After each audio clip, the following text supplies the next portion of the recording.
बड़ी शुक्रगुजार हाँ कि तुसी हर महीने मेरी मदद करते जे, मेरे बच्चों का ख्याल करते जे।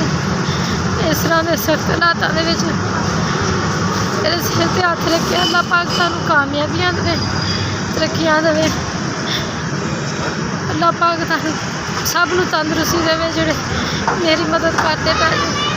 मैं तुहाडी बड़ी शुक्रगुजार हाँ कि हर महीने की तरह तुहाडा मैनूं 20,000 रुपया मिल गया। मैं तुहाडी बड़ी शुक्रगुजार हाँ।